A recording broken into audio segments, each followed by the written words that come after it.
Good afternoon and welcome to a focused interaction on the media and entertainment sector. There could not have been a more opportune time for this session. The last year has seen a huge impact on the media and entertainment sector. The Indian M&E sector fell by about 24% in 2020 to 1.38 trillion rupees. In effect, taking the revenues back to 2017 levels. While television remained the largest segment, digital media overtook print and online gaming overtook a disrupted film segment in 2020. Digital subscriptions and online gaming were the only segments with significant growth. All other segments, television, print, radio, events, saw a huge decline during the pandemic. However, it was not all dismal news. Indians downloaded 26% more apps in 2020. OTT platforms saw a huge growth, and regional OTT platforms witnessed a significant boost with affordable internet and mobile phones. Gaming industry and fantasy sport grew substantially in 2020 despite the absence of major sporting events. The pandemic forced the M&E industry to redefine its business models. On the regulatory and tax front, the sector faced several challenges. Also, the evolving business models, especially in digital media, resulted in many disputes, mainly due to interpretation of laws which were enacted before the advent of such models. In this scenario, naturally the stakeholders have expectations. They want subsidies and tax reliefs for multiplexes and single screen theaters, simplification of provisions of digital taxation, incentivization to promote global game development centers in India, legislation to eliminate the confusion between gaming and gambling, inclusion of the media sector within the meaning of the industrial undertaking to avail benefits of carry forward losses. The list goes on. To discuss the trends and developments in the industry and some specific issues faced, we have a very knowledgeable and experienced panel of speakers today. To begin with, we have Subhashish Sarkar sharing his views with Raja Lahiri. Subhashish is a media and entertainment industry professional with over 28 years of corporate experience in handling multiple verticals across film, television, animation, gaming content, operations of digital and new media platforms. He's currently the group CEO at Reliance Entertainment and a director on the board of various Reliance ADA group companies. Raja Lahiri is a partner and TMT sector leader of Thornton Bharat and is also a part of the Global Technology Steering Committee group for Thornton Global. He has 25 years of experience advising various clients on business strategy, corporate finance, leadership consulting, and the growth agenda. So over to you, Raja and Subhashish. Warm welcome, Subhashish. It's a pleasure to have you and to none other than yourself, who've possibly spent pretty much your life in the media entertainment sector, redefined Bollywood, films, digital, and various things. And I'm sure everybody is waiting to hear from you. So first of all, I think the purpose of this session is to seize the future, right? So we've seen the pandemic, the industry has gone through various challenges. We all know that, but it'll be great for us to hear from you. How do you see today? But more importantly, how do you see the industry shaping for the future? And so really over to you, Subhashish. Floor is all yours. Thanks, Raja, and thanks, Riyaz, for giving this opportunity. It's true that, giving a little background of myself, it's true that a large part of my last 20 years of career was in media and entertainment. And I'm generally from the same fraternity. I'm a chartered accountant, and then over a period of time, I moved from my career of a CFO to the operation role. And but when my first journey, when I shifted from a hardcore FMCG group from Godrej to a small media and entertainment company in early 2000, I went through the similar kind of what I said, probably a similar kind of gap in understanding culture shocks, and then understanding the space and understanding that this space also has its own arts and science, and probably the next 20 years continued in that fashion. Coming back to the question, what you asked, Raja, is that probably the last couple of years has been for all of us in this forum, or for all of us in any part of the sector. We have gone through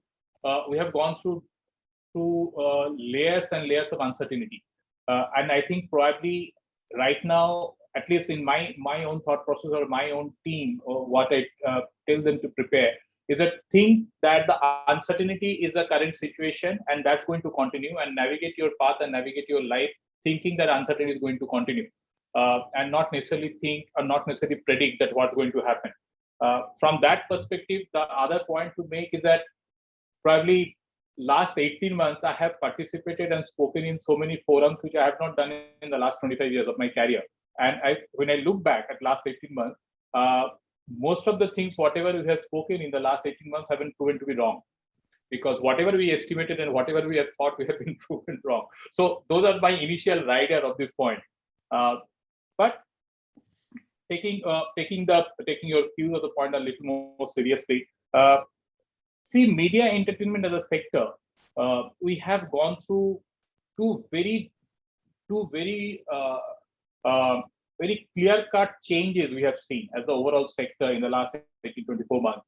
We have seen that anything which is pertaining to an entertainment consumption, which is physical in nature, which will need a physical form of or an opportunity which is an outdoor in nature, has been badly affected, and that continues till now. At the same point of time, any kind of consumption which has happened on a digital platform, be it gaming, be it content, be it any kind of consumption, that has probably seen the kind of leap what we have seen in the last 18-24 months time was probably not seen in the last decade or last couple of decades. The reasons are clear, right? So if you divide the sector in the situation that where we have started that anything which is started with a film, which is exhibition, which is outdoor event, concerts, music, plays, those are the sectors which have got completely, in one word, it was completely ravaged in last 18-24 months. And we are still going through that phase in many of the countries. Whereas at the same point of time, we have seen significant growth in the streaming platforms. We have seen significant growth in gaming, especially mobile or the online gaming space. Now, and that's a trend worldwide. At the same point of time, another interesting fact which is coming out in the situation is that whichever country or whichever location has been able to come out of this fear, or have been able to have got largely vaccinated, or have been able to come out of the fear of the disease, or has got back into some kind of a momentum, people have come out in vengeance. Whether the people are traveling, or people have come out in their day-to-day life, or people are coming to the cinema halls, or people are going to the outdoor events, so it puts a question in all of our mind, because we have been debating this over the last 18-24 months time, that whether this scenario is making any permanent change in the consumer habit. That is more important than thinking what exactly will be happening in our industry. Absolutely. So it is a situation where we see, and we are seeing it from, and I'll take one sector, which is film sector, and I'll give you an example how it is happening globally.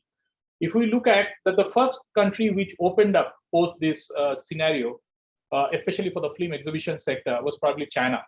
And China, between last June 20 or July 20, when they start gotten back into the momentum, to now, has given at least 4 or 5 films which are close to $1 billion business, with much larger than the Hollywood films per se. So first, I think they came out with 800, which was a war film. Then they came out with Jiang Jia. Then they came out with A Little Red Rose. Then they came out with Sister. Then they came out with Hi Mom. So I mean, you name them. Every time, I think every 2-3 months, one or other film has came 500 million, 700 million, 1 billion, that kind of business it has done. And Shibashish, when you say about these films, these are films released in physical theaters, right? These are the numbers. What I'm saying, this is the gross box office number in physical theater. So Chinese people, Chinese consumers went back to their cinema halls with vengeance. Both June, July, the moment the cinema halls opened in China. And these numbers, what I'm talking, the $700 million to $1 billion number, these are all gross box office numbers, ticket sale numbers, not any other revenues per se. And all these names, what I'm saying, they're all Chinese films. I'm not even including the Hollywood films which came in the later part. Look at Korea. Same situation we have seen in Korea. Films like Ally, films like Peninsula, that came and done like their ever time based numbers whenever the market opened up for cinema halls to open. Look at Japan. In Japan, which is probably world's third largest film industry, there's an animation film called Demon Slayer.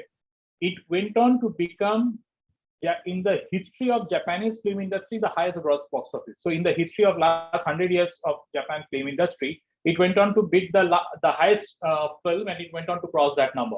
It's an animation film called Demon Slayer. If you come to West or this part, we have seen early in the days in the Spain, a film which is a sequel which went on to do a significant number. Look at Hollywood. If we look at even the Hollywood situation, Hollywood, of course, the entire 2020 was gone. We only saw Tenet release. And of course, the numbers in the domestic market, which is the Hollywood market, was quite a dampener. Subsequently, there are a couple of Wonder Woman got released, also didn't give that kind of a number. But if you look at this summer, and when they finally released F9, or finally they released Conjuring, or Quiet Place 2, each of the movies has surprised the kind of box office it finally gathered, even in a situation when the cinema halls are just opening up. I mean, post-Biden government, when I think that from the last quarter, when they start slowly opening it up. So, and closer home, if we look at a situation closer home, probably between Jan to March, definitely Hindi film industry have not been able to do much. But if I look at the businesses which happened between the 4 South Indian languages, Tamil film like a Master, Telugu film like a Crack, Raid, which happened during the Pongal or Sankranti. Then there's a Malayalam film called Priest. There was a Kannada film called Robert. Each of these films went on to become their highest box office or significant. Like Tamil film Master did a box office of 200 crore in one language, right? And I'm not necessarily going into the number description per se, but the point I'm trying to make is, if you look at those trends, if a film is good, if the audience are planning to come back, or the moment the situation is opening up, audience are showing all symptoms that they are happy to come back to the cinema halls, or happy to go back to the outdoor events, or happy to go back to a concert. So all hopes are not lost. We are probably going back to the pre-COVID situation when the things will get normal. It may take another 6 months, it may take another 1 year. We have not yet seen that movement in Hindi industry, Hindi language film industry, but I'm extremely hopeful that habit is going to change. At the same time, this is the one positive way of looking at things. At the same time, the last 24 months, 18 to 24 months, we have seen significant growth in the digital consumption of content. The kind of targets what Disney took in terms of their target to go up the first 100 million consumer, they crossed that number way ahead of their own internal target. We are seeing that even in our own country, at our own personal habits. I think the level of consumption of content what has happened. Of course, it peaked significantly in the last 18 months. I personally believe, or that probably also believe, that while it will continue to grow, but it may not be able to grow at the same level, because you are increasing the denominator base. But digital, I mean, if you look at a streaming or digital as a sector in India, we are probably growing anything between 25 to 27% CAGR year on year. If I look at gaming, it is growing between 22 to 25% CAGR year on year. So there is I think on an overall, I think there's a great news. The audiences are coming back once the life is getting normal into their outdoor habits and practices and consumptions of content. At the same point of time, digital, which has shown significant growth, is not tapering off, and people are taking that base, and it is expected that in next 2 to 4 years' time, we'll be seeing significant growth in that sector. So that's the overall situation. Maybe I'm an inborn optimistic guy, so probably but that's the way we have to leave the situation. I think overall it's a great situation. No, absolutely. So clearly, it looks like film and theaters are not only going to survive, but it will hopefully thrive, right, after we come across all of this. But just staying on content and consumer behavior, right? Uh, you know, people are now flooded with content, right? There is so much of content, the Amazon, the Netflix, the regional OTT players, television and films. So in some capacity, when I would kind of reflect on this, there is a little bit of excess, right? Now coming really two questions, Shubhashish, is one from a consumer behavior perspective, right? Because it's always said that content is king, right? The quality of the content really defines everything, really, right? As in a film, the script defines. So hence, in a business, the content defines. So what's your view on the consumer behavior? Because there's so much of kind of content all over. So do you see that in that flux for some time? That's question one. And secondly, what does it really do for businesses, right? From an M&E perspective, right? As you said, it's very uncertain. We may see the pandemic even growing further. So how do you sustain the business? So is there business models needs to pivot and are pivoting?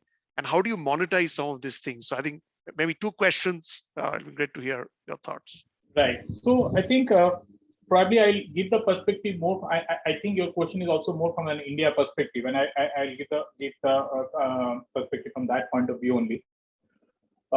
You are absolutely bang on that. Ultimately, the story is the king, right? Or whether it's the content is the king or story is the king, and at the end of the day, there is substantial content which is floating into the market. There are close to 35 to 40 platforms today in our country. At the same point of time, take the situation from a consumer perspective. Consumer in last 18 to 24 months has consumed content across globe. They have seen Israeli content, they have seen Russian content, they have seen Korean content because they're all at home. You give them a remote and through an Amazon Fire Stick or any other medium, they've gone ahead and consumed content at every corner of the world. Language is not a barrier. That has been proven. It just, if you ask the question to our own self that if you ask that what are the best content you have seen in last few years, we will talk of Narcos, we'll talk of Fauda, we'll talk of Money Heist. None of them are English content. We have all gotten used to seeing content in the subtitles. True. What has happened that the quality of expectation which consumer is holding today is substantially high. That bar has gone up. Today, if you give something an average, he will reject in 5 minutes. He will switch it over. It's not like film that you have taken the guy all the way to the cinema hall. You have given a remote, and if he feels that this series or this show is not exciting him in the next past 5, 7, 10 minutes, he will just switch it over to another program. That puts a tremendous pressure, and I think that's a positive thing to happen for all creators or all content creators or producers or organizations like us or storytellers like us. You have to create a story which will be judged by your consumer with the world's best content, because he has now seen everything. You can't tell him, say, okay, acha, this is only Hindi film or this is Hindi content. He has across the language, every kind of content he has seen. I mean, honestly, if you look at probably in the last 18 months, if you look from an India perspective, the best of the content that came from the South Indian language or the regional language straight to the platform. If you look at least the film part of the journey. So yes, that's a challenge, right? That's a challenge posed to creators of content. That's a challenge, and that's a good challenge to have, because you will be pushed. So what will happen is that in this, as you correctly said, that there are tons of content which are floating around, but the good ones will only get selected, and they will start seeing more eyeballs, and they will start getting, at the end of the day, the creators or the directors who are going to create them, they are going to see more eyeballs, more money, more investment in that section. And for the others, there is no mid ground. Others will not, there will be no takers. That is going to happen. If you look from a situation that how the business model is going to pan out, honestly, I don't foresee, and this is my personal view, but as I see, even in the globally or even in India, we have never been a very transaction VOD consumer.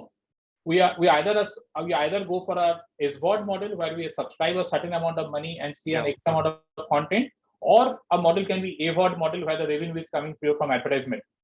It's a challenge, and it is not necessarily only from the digital background point of view. We have seen transaction VOD even from the DTH journey, which had happened from last 5-7 years. There always is an opportunity that you pay an X amount and see a particular content. That's not in our habit as a country. So the business model has to hover between either a subscription VOD or an advertisement VOD, as by and large as a situation. Of course, there will be some kind of those kind of offers will come that you see this movie, you get X amount of pay and X amount of price, you get 3 months free. Now those are marketing model, but as a standard business model, I foresee that the business has to move. Is already there, but it has to be consolidated at an SVOD structure, and people don't mind paying top dollar or paying premium if the quality is good. But if something is average, it is not that people will be ready to pay less amount. People will not pay. In our country, if you look at two other parameters, which is significantly important, that why digital has grown.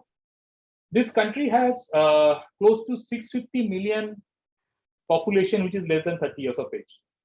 Okay, Sure. 53% of the population less than 30 years of age. The average data cost is 9 cents per GB. It's actually free.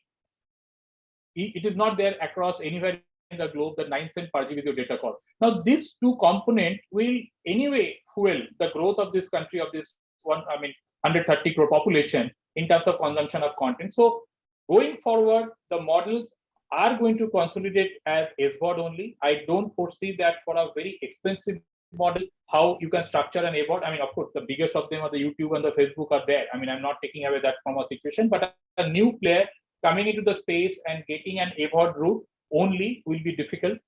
So people will start having an SVOD, even if some of the AVOD players, they will move into an SVOD structure. I don't foresee much of the transaction VOD as a future. Currently, in terms of the cost, if it's a quite a cheaper model, one can try, but at a current level, it is difficult to have only a transaction VOD as a model. That's where I see, and content, the quality of content will be the only determinant, apart from the consumer experience, which I feel like every app, I think that's a commodity. You can't today say, okay, my app is more user friendly than another app. I mean, that's given that you have to be world class quality. Every app has to be a certain world class quality. So the only differentiator which will continue will be a good content and a bad content. And people won't mind paying a premium for a good content, and they'll not touch the so-called average content per se, which will ultimately lead to maybe few years down the line, or even now, you'll see either some players will have to leave the race, or some players have to get consolidated and merge. You can't have a country with 40 players hovering in the same space. So you very clearly see content is obviously going to play a very key role. You talked about the digital models will continue, but there are two types of models you talked about. And you see consolidation happening, right? Because there are too many players in the market. Right. It needs to consolidate. But what we are also seeing, at least globally, clearly, right, you have various different houses owning digital assets, media assets, right? Clearly, right. Amazon is very much there. And so there's going to be consolidation play as well. Now, coming to businesses, right? From a business transformation perspective, right? As you said, it's tough times. What businesses should be doing? You know, as part of our audience, we have various companies from the media entertainment sector. But if there are 2-3 key, let's say, tips or advice that how they should be looking at the business, you know, operations, efficiencies, creation, you know, how they should be kind of navigating some of these complexities. Yeah, so I think if we look at our own country situation in this particular sector, as initially we have started a situation that we have faced very extreme kind of position. I mean, there was a situation where apart from probably digital play or gaming play, everything else was losing money. Probably with the improvement of the economy, the situation of the broadcasters will be better because advertising revenues will start coming back into the sector, and we are hopeful that, I mean, every time we discuss whether there is a next wave or not, but at least we are hopeful that the economy is opening up, there will be more spends, that money will start flowing down to the broadcasters. In terms of the content creators, those companies definitely have to embrace the new situation, and they have to move from making content only for physical film production companies into making content for the digital platform. You have to ultimately follow what is the customer's choice. If today we are saying that, okay, last 18-24 months, no cinema hall has opened, so no film has been able to release physically, but a film is being able to get released on a digital site, and then there is a scope of making a content for that, the filmmaker should opened up for that, and that has happened over the last 18-24 months. So on a broad level, what I'm saying is that 2-3 things. One, you have to embrace the change.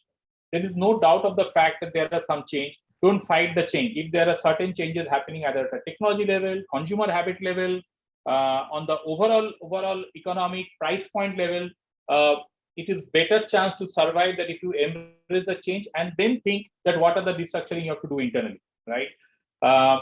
People have to also think, and people start thinking, at least the organizations which are completely dependent upon the physical outlet, you have to think that probably you have to also start moving into some business opportunities where you have a play between both physical and digital, and it is not only a physical play.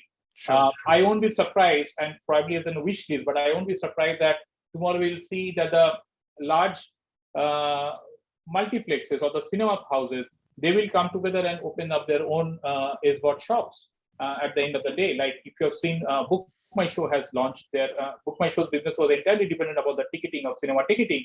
They have launched their SBOT play. UFO, again, their business is completely dependent upon the cinema ticketing, cinema service point of view.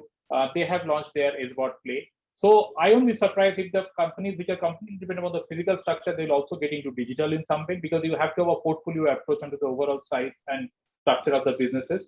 Of course, I think the common part that you have to rationalize your cost or live up to the day, those things are given, and everybody has done that how they have to survive the situation. Cash is extremely important. So you need to, if required, you need to push, you need to prioritize where you are putting that money. So it's tough time, but at the same point of time, I think most of the organization, most of the business are innovating, are experimenting, and finding their way out. Majority of the producers have shifted. I won't shifted probably the wrong word, but they have started making content for the digital platforms also in the last 18-24 months. Who have been for them, digital was complete taboo probably the first 24 months, but they have moved on into this space because storytelling, ultimately the story is getting released.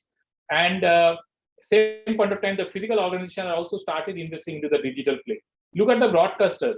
When in some manner your traditional television have came under pressure, not only in the COVID, but much before that, for the last 2 years, most of the broadcasters have their own digital play now. Whether you talk about Sony Lee, you talk about Disney Plus, you talk about Voot, you talk about Z5, everybody has come out their play. So you need to embrace the change. You see how the technology is moving, and accordingly change your business model. Need to be flexible. Absolutely, need to be flexible, embrace the change, look at cash. So I think great suggestions there. Just last maybe point question, Shivashish, if you were to look at the future, right, the next decade, let's say, and I'm just maybe for a moment focused on India, you also clearly capture the global trends as well. But just for India, the next decade of media entertainment sector, right? What do you think is the future of this sector? And maybe with the perspective, because we are seeing so much of shift of capital going to esports and e-gaming. So are we going to see a little bit of capital and money resources going in those new sectors, or do you see it balanced? Let's say if I were to crystal gaze in the next 10 years.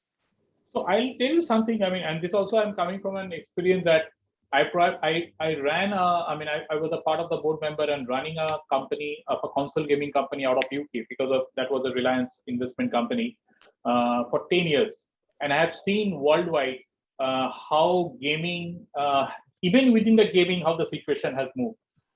Which is a completely physical part from a console gaming has shifted to consumption on a Steam or the online platforms, and how the mobile gaming has also becoming important worldwide.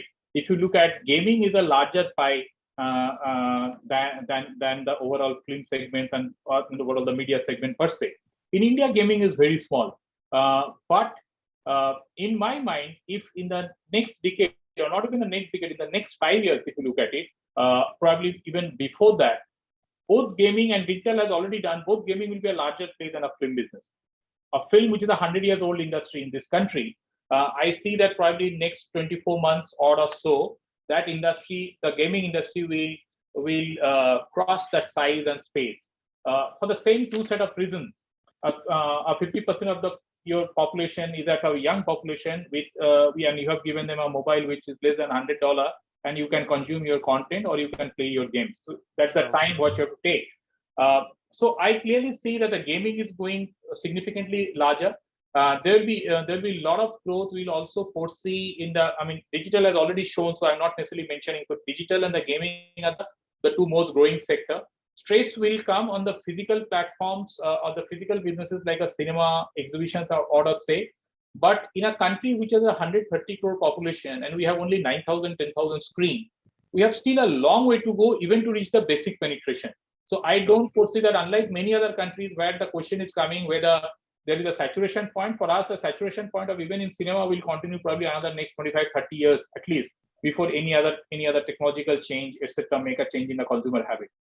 But growth point of view, gaming, digital, animation, and VFX. These are the three sectors which will be showing significant growth much faster than a very large saturated or large broadcasting space or a film space or a print space of the world.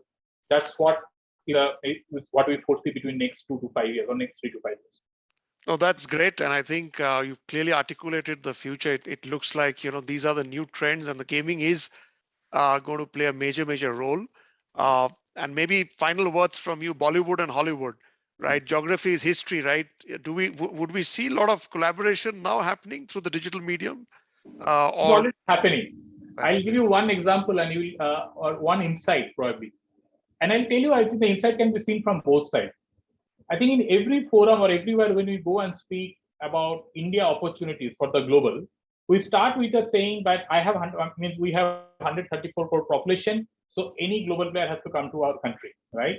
Which is true, because if you look at North America per se, all the digital players or all the television players who are coming and playing in that market in the last 30, 40 years is already reached a saturation. So the next level of subscriber base, of course, there is Europe, but Europe is small in terms of number. They should have looked at Asia Pacific, but in the Asia Pacific, they need to look at, but in China, they are not allowed, right? So the only avenue to get the next level of subscriber and the next level of payment is India. So this theory follows seamlessly that why India should be the next opportunity. The point what I'm trying to make is very, very interesting. The first Netflix show in India, Sacred Game, which was our show, when we did the first season, of course, there was a lot of learning. And we have been chatting with them, and we've been trying to get what is the kind of analysis and whatever the kind of data and etc. And you guys all will believe that it's extremely difficult to get a data analysis from large platforms. They gave us the information and the train that 2/3 viewership of Netflix of Sacred Games in Netflix have happened outside India. Now, if somebody wants me to believe that those 2/3 consumer are Indian consumers of NRI, PIOs, and OCIs of the world, that fact is not correct. The fact what is happening today, and today what is the opportunity in the last few years, that Indian storytellers' contents are going globally. While they have all looked into the market from a consumer perspective, from D2C point of view, that there is a large consumer base, young population, cheap data cost, and we should capture this consumer. The reverse has started happening when the Indian storytellers are getting their stories at 1/10 of the global cost and sending to 200 odd countries. So what I foresee as the opportunity is not only the consumer side, but I foresee the opportunity India will be the next hub of content creation from a storytelling opportunity point of view, from telling great stories, which will go to globally, because there is no limitation of the language. I mean, with subtitle now, every story is traveling everywhere. That's the opportunity what we see. No, I think you've concluded on a very beautiful note. I think India being the hub of storytelling for the world, India for the world. And I guess I personally have always believed that the kind of heritage culture this country has, why is it not really the storyteller for the world?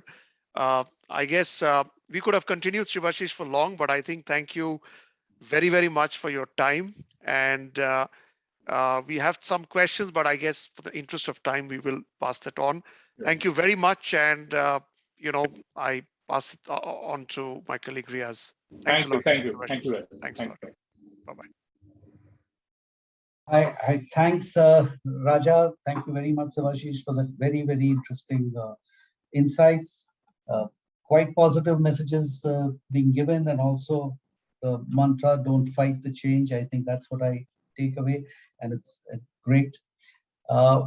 Friends, we now move on to the second part of the session. And we've got an extremely eminent panel today who will help us navigate through the myriad developments and trends in the M&E sector. So let me introduce the panel first. We have Puruskar Gupta, who's a chartered accountant and finance professional, managing finance, legal, commercial, HR and operations at Emerald India Media for Hong Kong, Singapore and India entities with over 22 years of experience in the industry. He specializes in financial planning and execution and business turnarounds, business operations, fundraising, people management, and motivation. Welcome, Puruskar. Thank you, yes. Yeah. The next speaker we have is Pushkaraj Vartak, who's a chartered accountant with 15 plus years of experience in the media and entertainment industry. He's a vice president finance of Glitch Media Private Limited, and he has vast exposure in the field of taxation, treasury, secretarial, legal, and expert in the field of business finances, designing, developing, running, and maintaining systems and software. He's a graduate from the University of Mumbai. Hello, everyone. Welcome, Pushkaraj. Thank you. The next member of the panel is Kalpana V, who's a CEO and chief thinker of Digital Grand Thornton Bharat. Kalpana has over 24 years of professional services experience. She heads GT Digital, a venture of Grand Thornton Bharat that focuses on emerging technologies and digital finance. She brings a business perspective to investing in emerging technologies, and she has excellent connections in the Indian tech startup landscape and participation in large innovation programs. Welcome, Kalpana. So without taking any more time, let me just dive into to gain valuable insights from all our panelists. I'll start with you, Puruskar. We heard the overview provided by Sivashish on the future of the media and entertainment industry. I would like to know from you that how do you see the impact that COVID has had on the total media and entertainment industry, and what real challenges and emerging trends have come out of this challenge? Yeah, so I think Shivashish had explained the impact of this whole COVID on the media and entertainment sector in a very finer and detailed way. And to take a cue from there further, I will say that, in the last 1.5 years, we saw how COVID impacted the media and entertainment industry. Basically, all the content supply chains broke, right? That was the key part. And the traditional mediums like TV and films got a big beating. The movies which were ready for release got stalled, shoots got stalled, production got stalled, which led to the unemployment also. And further, what happened was these were the negative factors which impacted the media and entertainment sector. But there was a silver lining that the digital content consumption went up, and the consumers showed a different behavior of consuming the content. So, basically, what I see now is that the SWOT model, which Shivashish mentioned, is going to stay here for long. And AWOD model will be tough because I think for sustaining the AWOD model, you need at least 3 to 5 times of the SWOT model subscriber base. So because of SWOT, what happened was the subscription went up by almost 55 to 60% because of whole COVID impact. And people got spoiled because of the choice of content. They could see the content at anywhere, anytime, sitting in a drawing room or any place, which was a lot of flexibility for them. So now what happened was, because of this, a lot of new content was getting produced, and this led way for the new content creators, new talent, right? So, we could see the new people coming on board for creating the product. And this is a good news because, you are not dependent on very few people to create stuff. And as Shivashish had mentioned, that people went on seeing the Korean stuff, Japanese stuff, and all stuff. So there is a huge potential of creating a content now, and which is towards the digital content consumption. So the point is that now the creativity of the people is gonna go leaps and bounds. You cannot stop that. But having said that, the films which is on a sticky path right now, for them to come back on a proper wicket, they have to probably look at a different proposition how they can come back and sustain themselves. But having said that, I think the OTT guys will be challenging the other sectors in a very different way. So great, as I see that therefore there is more and more emphasis on content. And also the important thing that you mentioned is there's always an opportunity which emerges out of adversity, and that's where certain different aspects and certain segments then come to rise. So Riaz, also one more thing I want to touch upon is that I think the entities will now look at investing and make a more robust digital delivery model, so that things can sustain in a longer period of time, because this COVID thing probably might get plateaued, but it can come back again. Like today news is that because of Onam thing, the Kerala numbers have gone up dramatically. So God knows what's going to happen now. So probably we can forecast today something, this can happen, that can happen, but eventually we can be proved wrong. Right. Thank you, Puruskar. Coming to you, Kalpana, the media consumer today needs instant access to content, as Puruskar also pointed out. And I guess this has been the main driver for digitalization of the media industry as a whole. So how do you see the trend emerging in the terms of changing operating models and technological innovations? Yeah. First, I want to start off by, thanking Subhashish. I think it was a fantastic, insight into the entire industry, and Puraskar following through. I think the main thing is, if you look at overall, the digital advancements, it's either been in theory of convenience or theory of customization. So convenience, for example, if you look at shared ownership, or you look at things like Uber, or ordering from Amazon, or even interacting with your own bank, everything is basis convenience. Now, when you come to media and entertainment, I think it's hitting the ball right out of the park in terms of customization. So, for example, I live with a variety of age group of people, starting from my 14-year-old to my 84-year-old dad. So my dad actually watches more Korean movies probably than the Koreans themselves. From a consumption perspective, I think, there is so much more of customization and engagement. If you look at maybe the youngest member of my family, they watch even things like, what is your reaction to somebody else's video? So there are YouTubes, which talk scores about that, and maybe she talks Korean and Chinese. At the age of 14, you would hardly think whether is she sitting in India or is she sitting somewhere else. So from my point of view, I feel that the digital models or operating models are changing. So if you look at guys like maybe socios who are looking at providing tokens for sports fans, not probably very distant in the future would be, can you interact with your favorite movie star?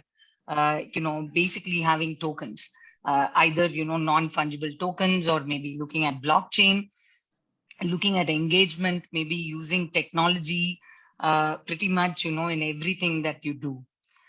So, if you look at entertainment industry, and you look at maybe guys like BTS, or you look at other K-pop stars, they've actually started a completely different franchise, where maybe you don't need to be the only person in the limelight. So they have groups of people actually performing.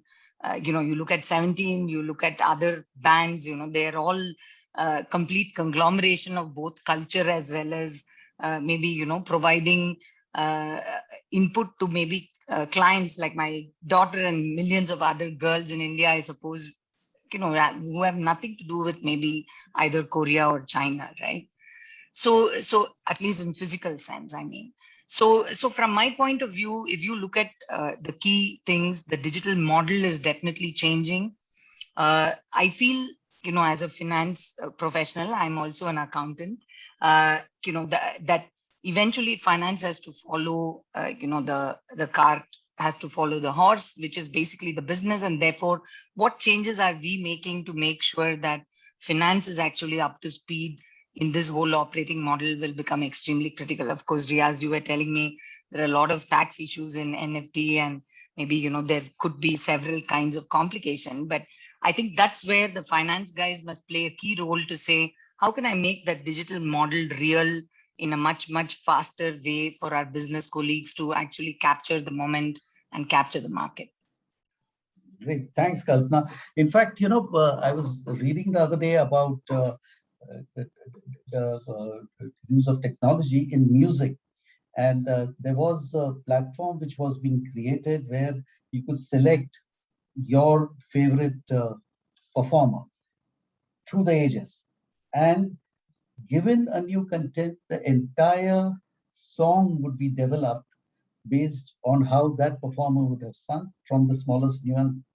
And that, in fact, is to some extent scary, that technology taking over the personal skill. But I think that's the way we go. Yeah. Right.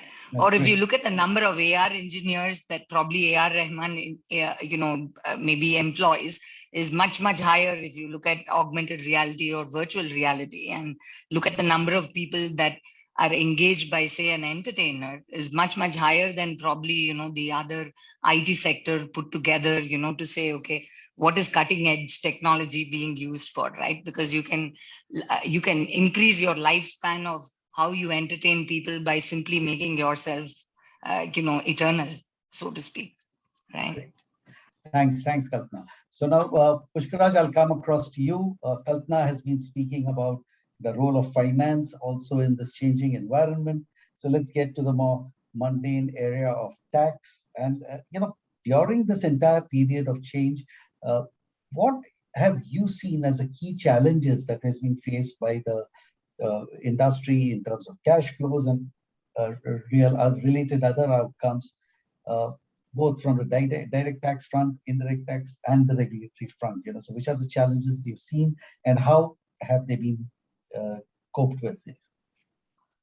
Firstly, thanks for having me here. It's a real pleasure to be here with so many good dignitaries. On the tax front, essentially, you've rightly touched upon, Riaz, cash flow has been a major concern. Okay, if you talk about indirect taxes, wherein we have to pay taxes once we invoice a customer, obviously. During COVID, where all the businesses were stressed, the recoveries was a real problem. Okay, and to pay those taxes upfront was a real cash flow problem. The government has addressed a little bit of issue in terms of MSME financing, okay, but it actually resolved a bit of issues of most of the MIE companies. But that still remained a problem, and I believe it still remains a problem. Apart from the cash flow problem, another thing is the compliance barrier, especially with the introduction of GST, I'll put it, wherein we need to have all state-wise registrations. Traditionally, under service tax, when we used to have a centralized registration, the compliance cost as compared to GST was quite lower. With GST, the cost has gone higher. With COVID, with remote working, the cost has still got higher because the companies have to support that remote infrastructure at individual locations. Okay, so if you have to speak on a broader front of an media and entertainment industry, and compare that with service tax regime, so far as input tax credit and all those things are concerned, there is hardly any change, because most of the input tax credit in service tax was pertaining to services, which is again in the GST regime, except for certain goods on which VAT were leviable. But that hardly constitutes to any benefit per se in terms of taxations. So it has been hard. This pandemic has actually put in that additional burden. Moving forward again on reconciliations of credit and all that stuff, wherein you need to have those extra manpower. So that has put in a compliance burden onto the companies. Coming on to the direct tax front, I'll put in a simple distinction between 194C and 194J. Okay, there's no clarity in M&E sector. Okay, and lots of clients, lots of people tend to take that so-called safer route of deducting higher tax rate. Now, the difference between 194C and 194J technically is that percent which actually hits your cash flow in a bigger way. So a bit of clarity on that will certainly help. Okay, it will help big way in terms of cash flows to the company. Okay, so about these were major challenges. So coming, if I have to circle this down, it boils down to cash flow. But if these are addressed well, it will actually go down well with an M&A. Great. Thank you, Pushkaraj, for those insights. So, interestingly, when you spoke about the 194C, 194J, etc. So, Pushkar, Puruskar, let me come to you. We spoke about 194C and 194J, but also, on film releases on the OTT platform, there are some issues on, the application of Rule 9A, 9B. So, could you also talk about the direct tax challenges that you have been, facing? Yeah, right. So I think what Pushkaraj mentioned about 194C vis-a-vis 194J, I think few years back, there was more, I think, debate on this, because when you're creating a content, right, you either create a content basis the specifications given by the broadcaster, right? So it technically becomes a works for hire, it's a commission show. And it clearly gets covered under 194C, and 2% withholding tax is done by the broadcasters, right? But I think few years back, a couple of broadcasters, without naming them, they used to deduct 10%, saying that, this is in the nature of providing the technical services, because when creating a show, you are using a director, you are using a DOP, a technician, right? So technically the personnel in place you are placing, they are rendering technical, services. So some people used to withhold 10% withholding tax. But if you see the 194C section, it clearly says the payment done for work, and work, various components have been defined. And out of which one component is broadcasting and telecasting, including the telecasting of programs for broadcasting, right? So clearly, when you are awarded a show at the behest of the broadcaster, 194C will get triggered and 2% withholding will happen. Now, I think April 2020, the Finance Act got, changed, and I think 194J, the amendment happened, and the 10% withholding tax, that got split. So basically, when you are rendering professional services, the withholding tax of 10% will come in the play. When the services are the nature of technical nature, right, then the 2% will come in the play. But again, it's a debatable point. What Pushkaraj was mentioned, there is no clarity. We need clarity, right? And also, there is a concept of royalty now introduced on the sale, distribution, or exhibition of cinematographic films. This technically, if you see the definition per se, this is somewhere, these kind of wordings you will see in Rule 9A and 9B also, because 9A talks about the deduction of cost of production of a film, right? And 9B talks about the deduction of the acquisition rights of the film from the distributor point of view. Okay, so now what is happening is that if the OTT, let's say OTT awards a movie, says, okay, this is my concept, please prepare and make this movie, I'll give you X amount of money, then technically it's a works for hire. And while discharging that remuneration to the production house, they should deduct 2% withholding tax, because it's a works for hire. The product will come to them and everything will get assigned to them under copyright, right? So technically it's a 2% thing. But if a production house has created a movie on its own and slow motor, they go to the OTT and say, hey, we want to take this movie, and they will take some rights in that movie, then the royalty, what rate will come in the mix? Is it 2% or 10%? Because 194J talks about professional royalty at the rate of 10% also, right? So OTT, right, they are taking a view that, we are not a distributor, we are platform, right? And when you see the definition of the distribution or exhibition of a cinematographic film, it is a film which is actually cleared by the censor board. On the OTT, I think that is not the requirement, right? So they come out with the logic that firstly, we are a platform.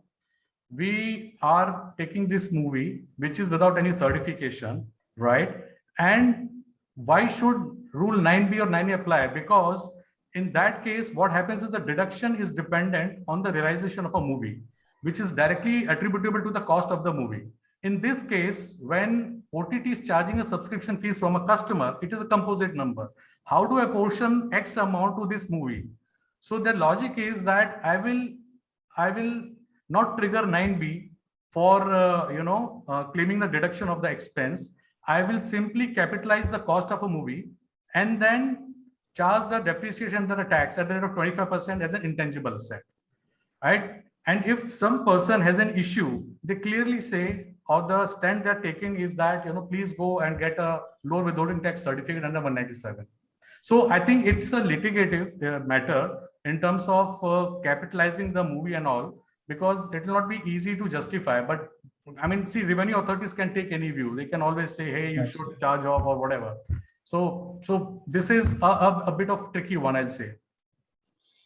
Right, absolutely. And I think the key is that unless there's clarity, there'll always be this challenge of litigation.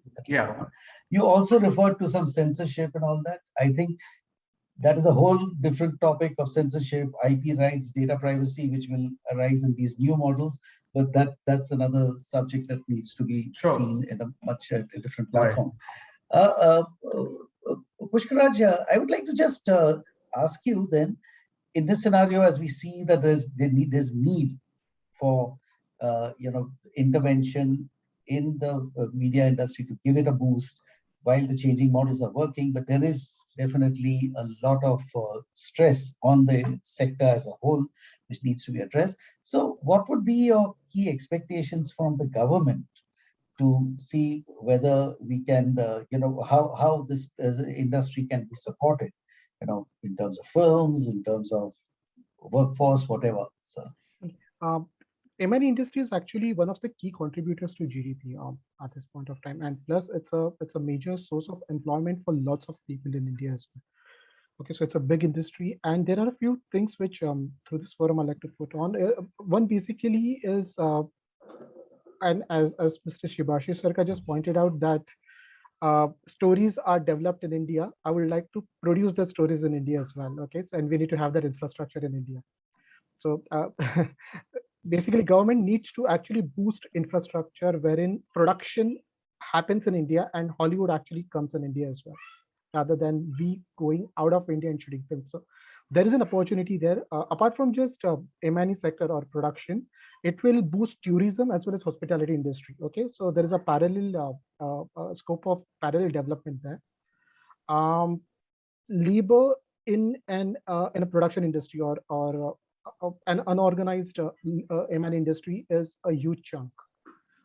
Essentially, how do we provide security to this labor?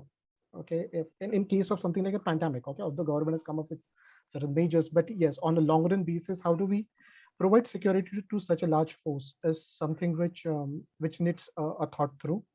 I'm glad that government has actually brought in FDI up to 100% in DTH, movies, VFX, animation, because I strongly believe that that will be the future of future, like that will be something which everybody will be looking forward. And one point in this particular industry is what I've noticed is the access to credit. Access to credit is pretty difficult.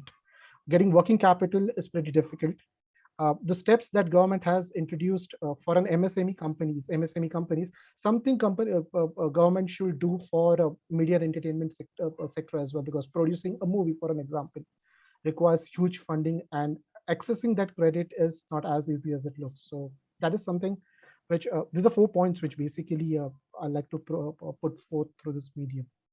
Great. Thanks, Pushkaraj. Maybe we can also look at giving financial incentives for even Hollywood to be shooting here, like so many other international jurisdictions are doing, right? Definitely. Great, thanks. Kalpana, just one thing that I would like you to dwell upon is in terms of the overall landscape, as the sector is going a transformational change, how does the sector cope with delivering the expectations of its customers, both internal and external?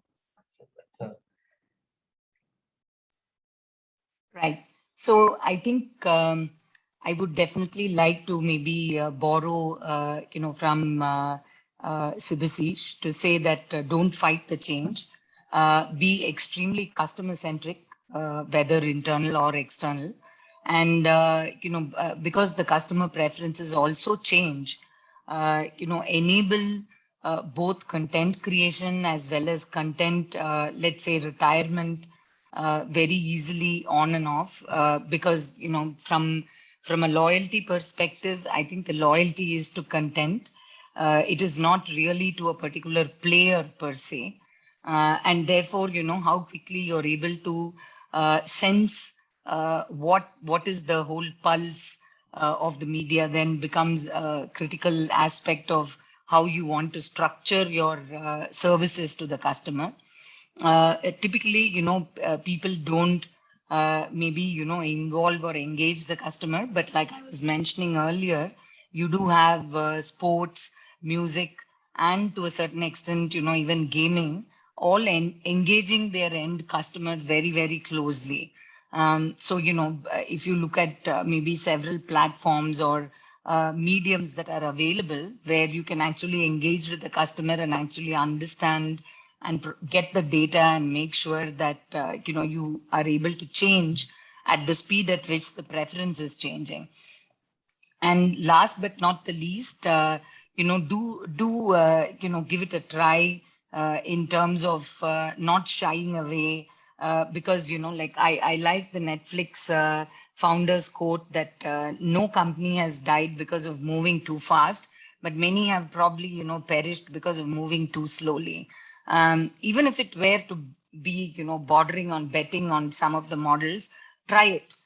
Try some of the things and then see whether it works. And maybe each person's ability to experiment is limited by the amount of capital they have access to.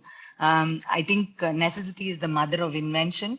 If we are going through tough times where there is no money, significantly, if you look at largest of the unicorns, to borrow from Pushkaraj, they've all come up in times of dire financial misery in terms of 2008.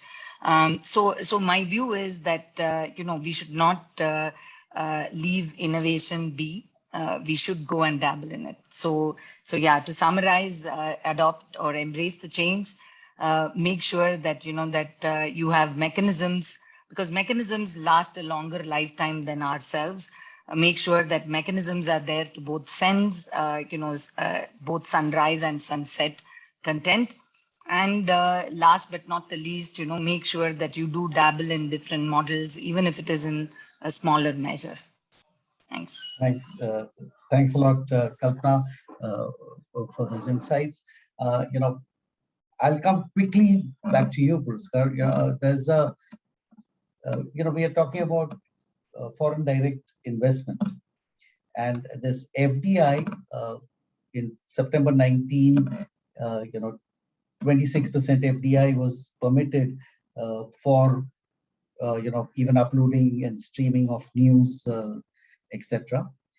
And in October 20, the government came up with clarifications that even added news aggregators to that list for seeking government approval for 26% limit. So there's no automatic approval route there. Now, on most other segments of the media, the FDI norms are quite relaxed. So do you see that there is a case for relaxation of limits for foreign investment to boost this sector entirely? And it's really difficult to, keep aside anything to do with news and other medias. Riaz, I think what I will comment is that I think in the press note of, I think, September 2019, you just mentioned this capping of 26% came into play. And some clarification came, I think, in mid-October 2020, and which I think clarified certain points which all will get covered for capping this 26%, right? I think this whole move from the government side is, I think, because of so many news coming with, so many politics, so much of political turmoil happening, like Kisan rallies and all that. So fake news happening, anti-national sentiments, all that, right? So I think probably to grapple that, some sort of a note came, I think, September 2019, out of sheer rush. That's what I feel, right? And then when whole chaos happened and people made representations, so this clarification came, and I think the deadline they have given is 1 year, which I think it's about to expire in the 2 months' time, right? So we don't know right now how many agencies or news aggregators or companies are there, because I think it talks about the onus is, I think, on the Indian investee company, right? So company, I think, registered or located in India, right? So the people who have to now go back and do all the compliance, like having local CEO, Indian citizen, majority of people on the board for like Indian citizens, and some security compliance check to be done and all that, right? So I think hardly any time is left, and I think these companies might again go behind the issue of COVID, second wave coming in. We didn't have the time, and government departments were shut. My application, how do I file this and that? All these things might come in the play. So they might try to seek extension. Now it's up to department whether they want to do or not. That is one.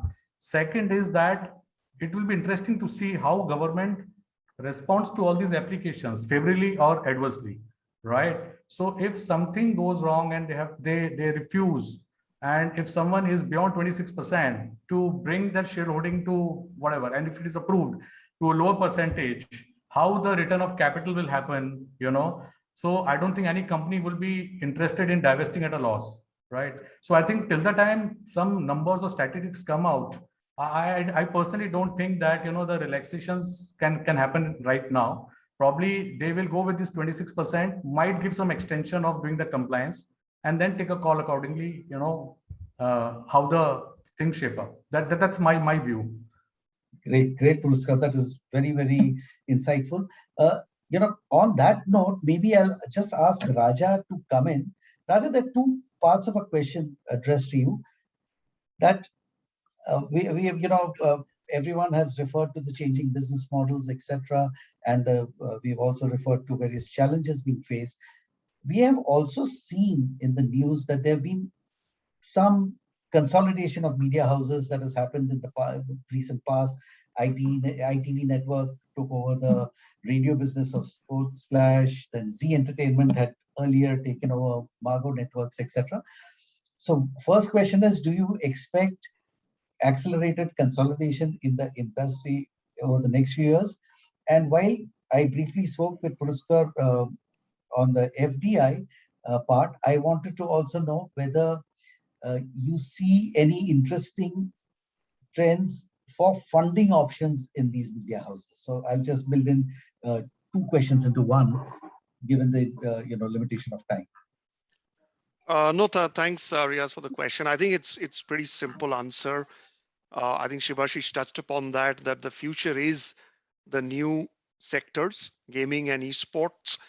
Just to give you some sense of the numbers, Riaz, the industry saw close to $1 billion of deal activity in 2020, and already $2.5 billion in the first 7 months this year, predominantly divided into $1.6 billion of private equity funding out of the 2.5, and another $0.9 billion coming from M&A. If one looks at the deals, it's absolutely driven by gaming, right? Whether you call it the Dream 11s of the world or the MPLs of the world, we had an acquisition of Play Simple by an inbound gaming player. So I think that's the real headline that we've seen. And this is data from a Grant Thornton publication on Deal Tracker. So that's very clearly evident in terms of the money flow and the consolidation. I think the second is what we're also seeing a fair amount of new digital media streams coming in. What's called the vocal for local, right? The share chats of the world. And that's also seeing a fair amount of funding. We also see Nazara, right? The gaming company which went public. So it is the new media which is seeing deals. In terms of the traditional media, in terms of television, print, etc., I think that's also something Shivashish talked about, is consolidation. In my view, there definitely will be consolidation. There are lots of assets which are on the block. I think the difficulty is that there are few buyers. So it'll be an interesting play for the industry. Great. Thanks a lot, Raja. I think, and thank you to everyone. We have a limitation on time. Otherwise, I think this conversation could go on for much, much longer. Thank you very much for your insights. Some of the themes are picked up. The industry is going through a major dynamic change. There are challenges, but these challenges are not insurmountable. while we have the possibility of a very bright future or not, but surely we are in for some exciting times. Thank you very much. I'll hand over to Raja now for the final segment where we can have the international overview of the industry. Thank you so Yeah. much. Thank you. Thank you. Thank you, Riaz. Thank you, everybody. Welcome, Deborah and Howard. Thank you. First of all, warm welcome to you. I'll obviously introduce my colleagues from Grant Thornton, US. As you can imagine, it's quite a time in the US. Deborah Newman is a partner with Grant Thornton US and leads the US media and entertainment sector for the firm. Deborah comes from industry, of course, consulting prior to that, but spent many years at Warner Brothers. A warm welcome, Deborah, to really make this time for this. Thank you. Great to be here. Howard, again, joins from Grant Thornton US, is a senior advisor in our advisory practice focused on the media entertainment sector. Again, Howard has, CV can run into pages, a number of years of experience in one of the largest media houses, whether it's Disney, Comcast. He's also been associated with the US government on the policies around media and telecom, and been a senior general counsel to, again, one of the largest media houses in America. Again, warm welcome, Howard, for joining in. Straight getting into, I think, this panel. Maybe a question first to Howard. You've seen it all, right? You've really seen it over the last 30 years, how the industry has shaped. But clearly the last 2 years, right, has accelerated many things. And Shivashish, who's an opening speaker, talked about how digital everything is kind of taking it over. But clearly film is not going. People are still watching theaters. What's happening in the US, right? It'll be great to kind of hear what's the trend in the US, but if you really vision for the future, what are the 2-3 things that you're seeing in that market? Well, I think I would contrast the sort of the dependability, in a sense, over decades in the US business models in the media and entertainment business. We had decades of in the music business, it was all about moving units, whether it was vinyl or cassettes or CDs. It was all about moving units. Motion pictures were all about putting people in seats, buying tickets, buying food to consume at the theaters. Broadcasting was always, for decades, supported solely by advertising. Cable by that mix of subscriber fees and advertising.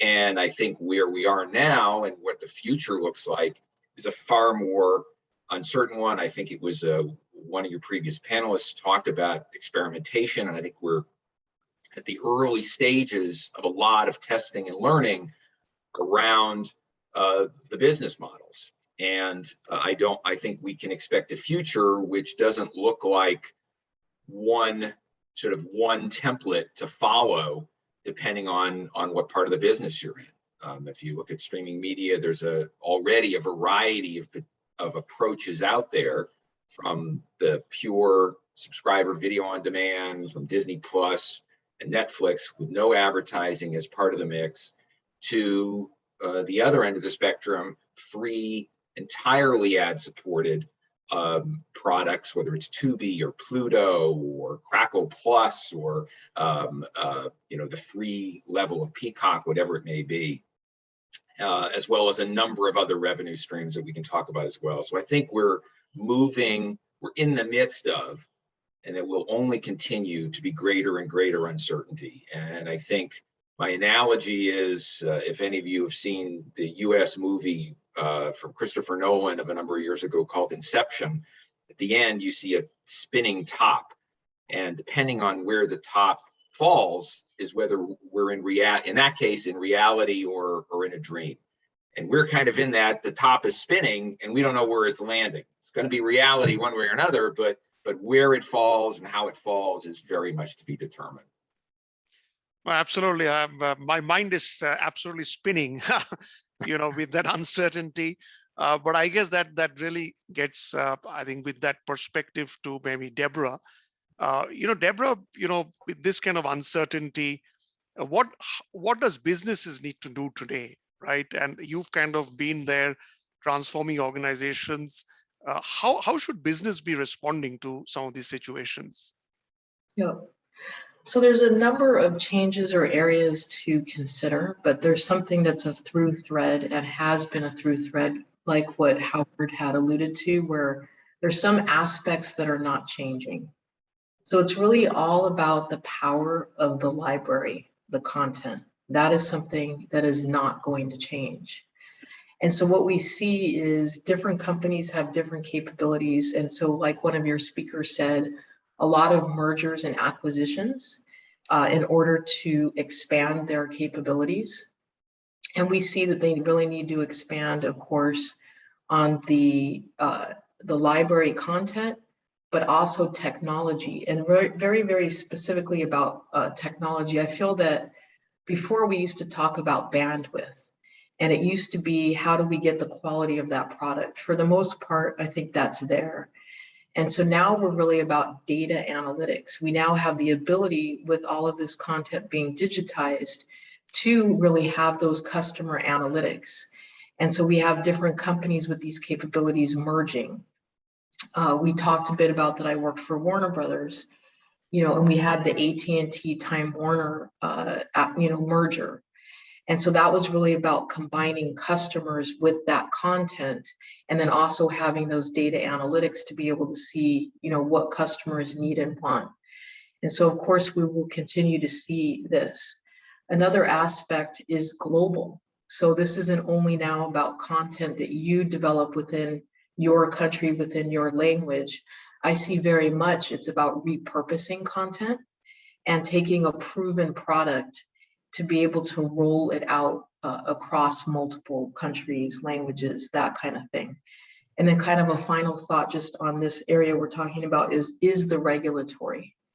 And so we see a lot of privacy concerns that have been coming up, as well as a lot of tax regulation around digital product. And so these are continuing to expand, and that will cause companies to have to really pay attention to those regulations and put in infrastructures to be able to meet those.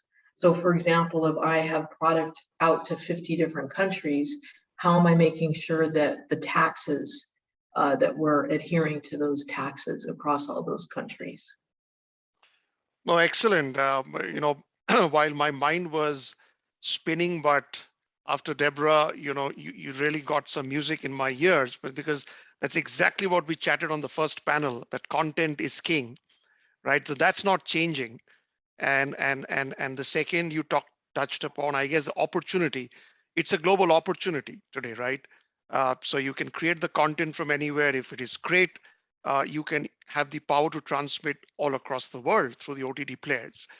I think coming to technology, I guess a question for Howard is, if you were to vision the future, right? I think Deborah's really touched a very important point of data analytics, because you really are having millions of customer users accessing your content, right? How do you see tech really impacting the experience, let's say? So for example, I was reading an article that, the future of media could be experiential kind of entertainment. AI will be playing a big role in the media sector, entertainment sector. So your thoughts on that? Well, I think I'll tell you, it's interesting. Just this spring in the States, NBC Universal, with my former home, held what they called their first developer conference. And it was for decades, and it still continues.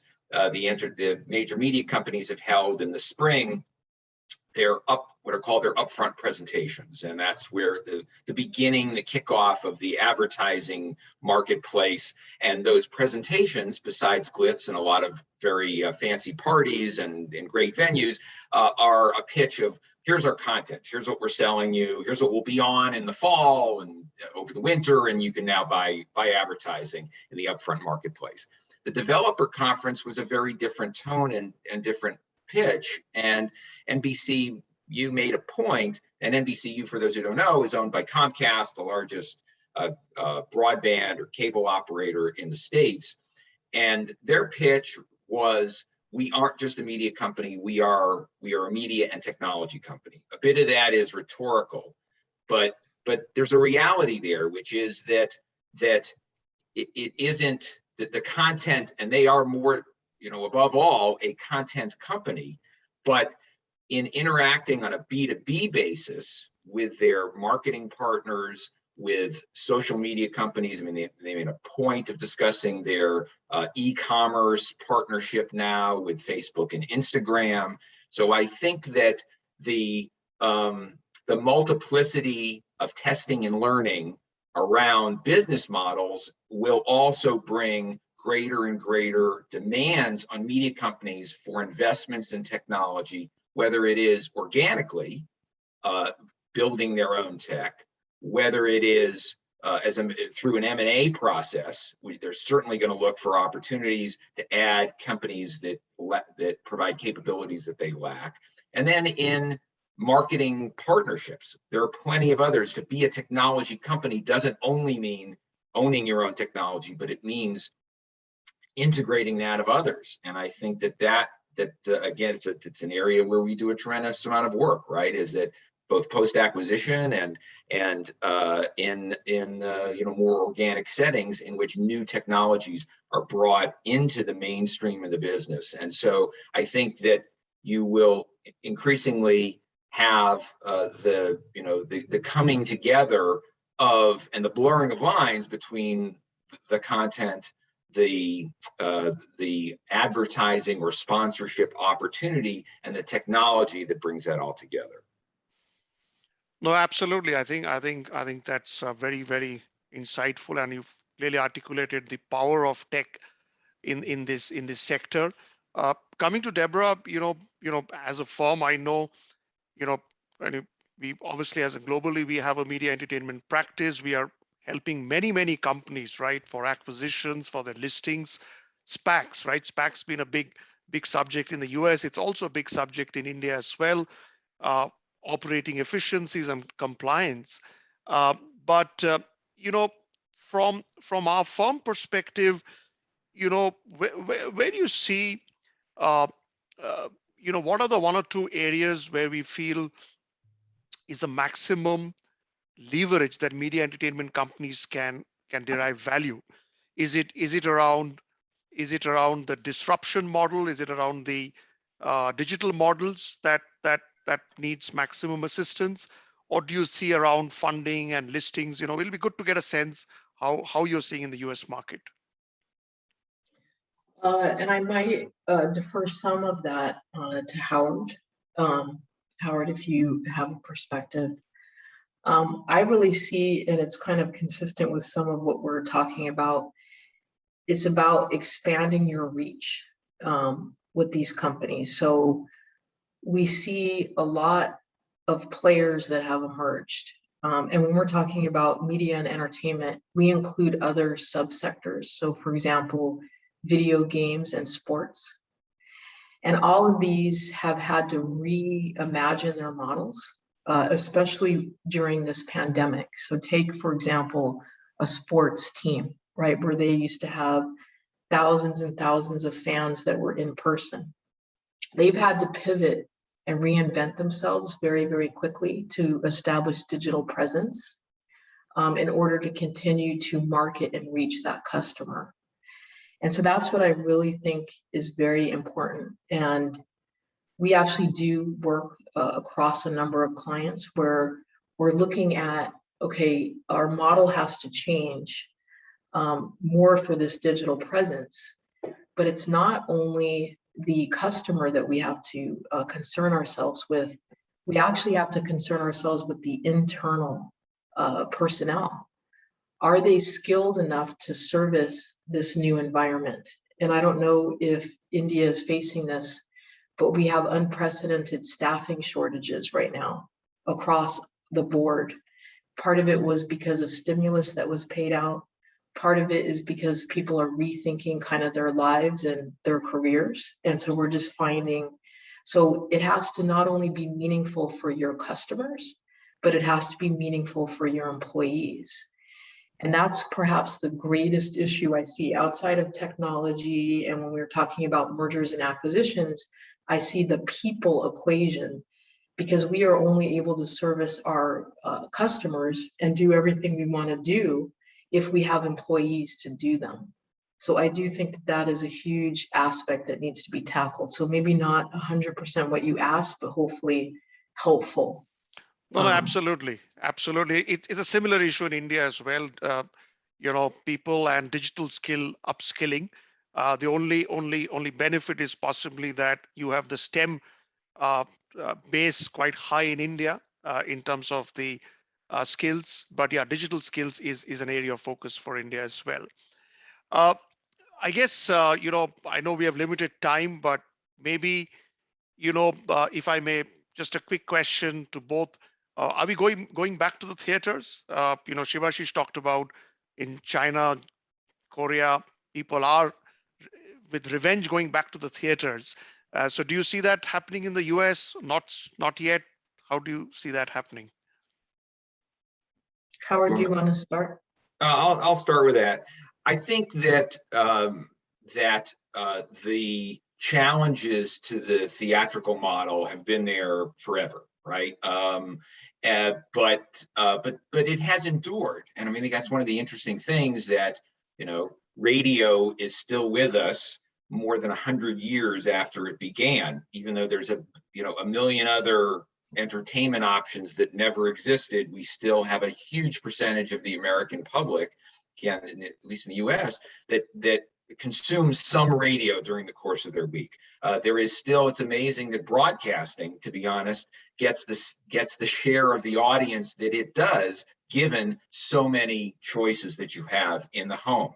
Cable television, despite all the publicity around cord cutting, you still have 65 million homes or 80 million homes when you add in satellite, that subscribe to some form of multi-channel video, which is, again, given all the internet options, pretty amazing.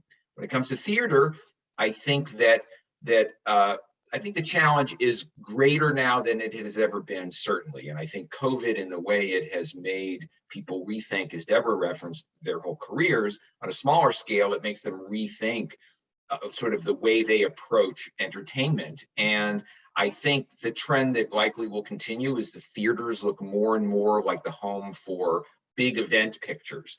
And that this in the States, it's the Avengers series, DC Comics, the sort of big events, Star Wars, big franchises, Star Trek, etc. And the smaller films, really what we used to call small independent films, have sort of been heading out of the theaters for some time. I think their life continues and very healthily, but in a future on streaming. And the in-between part of that market probably continues to get smaller and smaller. It's hard to be in the middle and be in the theatrical business. I think there too, to the extent that those continue, their life leans much more towards streaming than it does in the theaters. The theaters survive, the theaters will continue to exist, continue to be a home, but I think they really are event-oriented places. And I'll just add briefly, and I don't know if this was the case also in India, we had a phenomenon with drive-in theaters. So because we all had to, be separated, suddenly, if someone was looking at a curve, it would have been gone straight up. We had gotten rid of most of those. And I agree with Howard, it's going to be more of an event. So when you're choosing your family entertainment or to be with friends, or you're going to choose to be in a theater, a closed indoor space, you're probably only going to do it if it's a big event. And then, of course, we have some of the challenges that we've seen with some of the big studios where they're also releasing the movie on streaming on the same time as the theater. And then that brings up all the rights. And I know you guys were talking about regulatory. In the US, we have Scarlett Johansson, suing Disney. We've probably all seen that in the news. So it's very interesting about where that's going to lead as well from an artist perspective, and participations and their rights to that profit, etc. So yeah, very interesting. No, absolutely. I think that's great. So yeah, so I think theater, we are going back, but it's going to be different. It's not going to be the same thing, clearly, as you articulated. I guess my last question would be, in maybe your future of media entertainment in the next decade, right? If there is one thing that you will pick that you think will completely stand out in the next decade, for example, in India, we are seeing a massive shift to gaming because of the youth population. So there is a huge amount of shift on funding, M&A, listings on the gaming industry, and the numbers are showing it, but more importantly, the behaviors will define that future. So do you see from a US market any defining curves or pivots, crystal gazing in the next 10 years? Deborah, you want to start? Or you want me to start? You can say.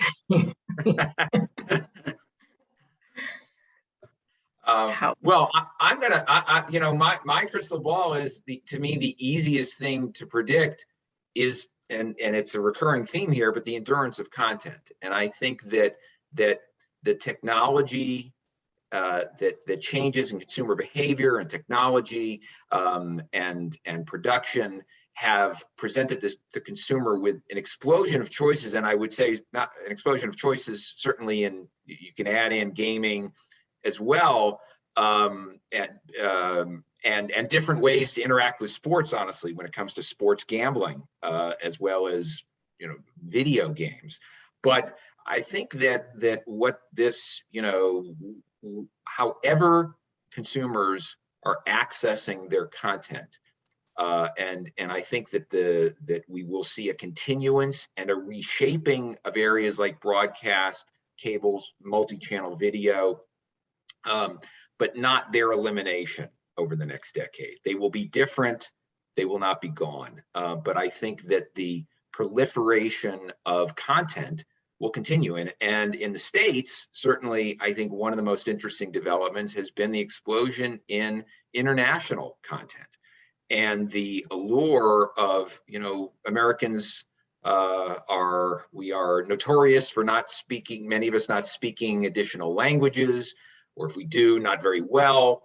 But sort of this traditional aversion to subtitles, well, I think that's breaking down. And I think some of Netflix's biggest hits have come from a flood of content from Latin America, from Asia, from Israel, from France, Denmark. I'm just listing only a few, but I think that the explosion of content, the hunger for content, and an openness, at least again, I'll speak to the US market, to international programming, I think is one of the most dynamic expectations that I have about the future of the business.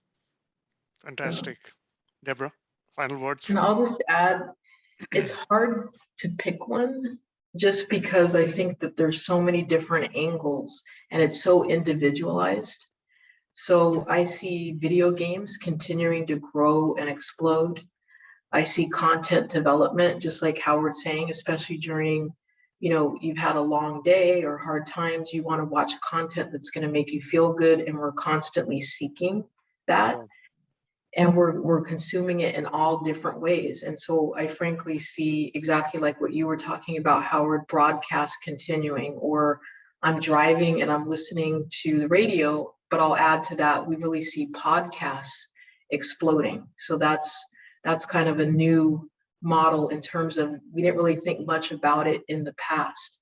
So I see all of these different models continuing, and it really just becomes individualized and continuing to grow.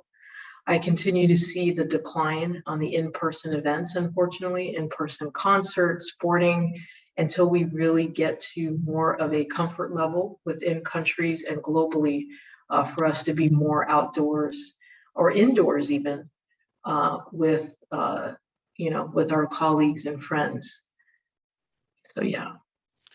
No, perfect. I think it's really been a insightful comments and session for comments from all of you. I'm sure the audience would have loved it. Coincidentally, I think that we started with a theme of content. We are ending with a theme of content. That's the key. And we discussed one thing, as you said, international content. The vision, in some manner, I think Shivashish laid out in the opening session. India being the hub of the world for content, right? Being the storytellers of the world. And I guess thank you very, very much, Howard and Deborah, to join at this point of the day for you. And back to you, Riaz, for the closing. No, thank you. Thank you very much, Deborah, Howard, especially for coming in late. I thank each of the panelists, Shivashish, Puraskar, Pushkaraj, Kalpana, Raja, all of you, for an excellent session. And I think it was most engaging. We really kept the interest going, and I think we are in for exciting times in the sector. Thank you once again.